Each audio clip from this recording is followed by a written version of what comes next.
Hi అండి, welcome to our channel. ఈరోజు వరలక్ష్మి అమ్మవారికి ముందుగా తెచ్చుకోవాల్సిన సామాగ్రి అండి పసుపు, కుంకుమ, ఆవు నెయ్యి, సాంబ్రాణి, ధూప్ స్టిక్స్ అండి. అలాగే లక్ష్మీ గవ్వలు, తామర గింజలు అండి. అమ్మవారి దగ్గర ఒక ప్లేట్ పెట్టి అందులో పెట్టుకొని పూజ చేసుకోండి.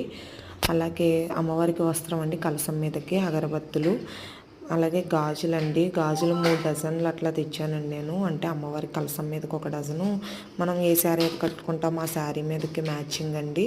అలాగే పేరంటాళ్ళకి జాకెట్ పీసులు అండి. జాకెట్ పీసులు ఒక 5 అండి. 5గురికి ఇచ్చుకుంటానండి నేను ఎప్పుడూను.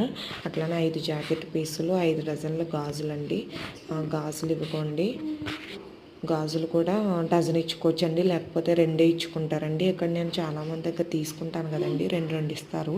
కాకపోతే నేను డజన్ ఇచ్చుకుంటానండి. మనం ఎట్లయితే వేసుకుంటున్నాం అట్లానే ఇచ్చుకోవాలి కదా. అట్లానే అమ్మవారికి చీర, జాకెట్ పీసు, అలాగే తాంబూలం అండి. తమలపాకులో 2 అరటిపళ్ళు, ఒక పువ్వు పెట్టి అమ్మవారి దగ్గర పెట్టుకోండి. అలాగే ఫ్రూట్స్ అండి, అలాగే పువ్వులండి, పూజకు కావాల్సిన పువ్వులు ఆ రోజే తెచ్చుకుందరు కానండి అవి. ఇంకా ఆ రోజు తెచ్చుకోవాల్సిన ముందుగా తెచ్చుకోవాల్సిందండి లక్ష్మీ కాసు అండి. లక్ష్మీ రూపున్న కాసు ఉంటుంది కదండి, అది కూడా తెచ్చుకోండి ముందుగానే. అలాగే ఆ రోజు తెచ్చుకోవాల్సినవి కొబ్బరికాయ, అరటిపళ్ళు, అరిటాకులు, ప్రసాదానికి కావాల్సినవి శనగలు అవన్నీ తెచ్చుకుందరు కానండి. మనం పూజ మంచిగా చేసుకోవచ్చండి. Thank you for watching.